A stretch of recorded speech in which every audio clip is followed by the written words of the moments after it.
The kick's power comes from the snap of the knee. The snap is created when the quadricep, the largest muscle in the body, contracts and pulls the tendon connecting to the foot over the knee.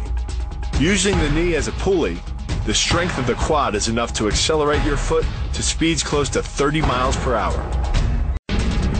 The axe kick draws its power differently than most kicks.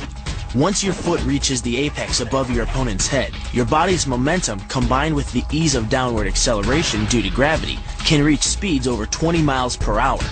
That's enough to generate more than 550 pounds of force at the point of impact, easily breaking the nose or shattering the clavicle.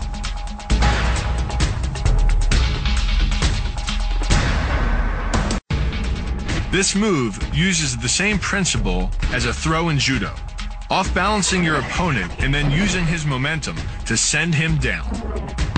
But it's much more aggressive. The sweep here is actually a strike to one of the most sensitive areas of the body, the Achilles tendon. It's aimed at the largest gland in the human body, the liver. A direct hit won't just bring an opponent down. It can rupture the gland, causing severe internal bleeding. But the liver is well protected by the rib cage, so the kick must be accurate to within half an inch. Getting in close neutralizes the opponent's weapon advantage. Then, in the clinch, we bring the power of the knee to bear. Unlike the kick, which relies on rotation to create power, the knee gets its power from leverage. Pulling our opponent down as we drive the knee up can deliver up to 2.5 tons of force, enough to lift a car. It's not the arms, but the legs that drive our fists. Like a piston, the explosive power of the legs is capable of generating hundreds of pounds of force, all to a very vulnerable area, the soft underside of the opponent's jaw. Like the HANUMAN move, the flying knee relies on the explosive power of the legs.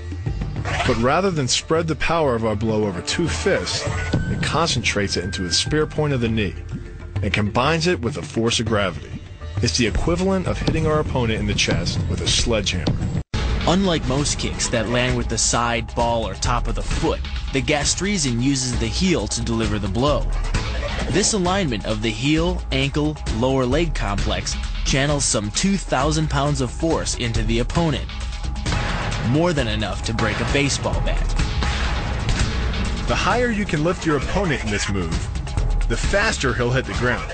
It's not just your force working against him. His acceleration due to gravity can mean his head hits the ground with a 3,500-pound impact. On a hard surface like concrete, this is more than enough to cause a serious brain injury. First, the opponent's arm works as a lever to optimize your control. Second, your own back serves as a pivot point for the throw. The strength and stability of your back allows you to throw a much heavier opponent than in a move that requires you to lift him. This move uses your opponent's arm as a lever working against him. The greater the torque on his shoulder, the greater the pain inflicted. And exceeding the joint's normal range of motion causes more than just pain. The soft tissue, muscles, and the bone can all be seriously damaged by this pressure. The goal of this lock is to stretch the tendons at the top of the foot to the breaking point. The strongest tendons have a tensile force threshold of just over 400 pounds. Applying any more pressure than that can tear the tendons from their base or snap them in two.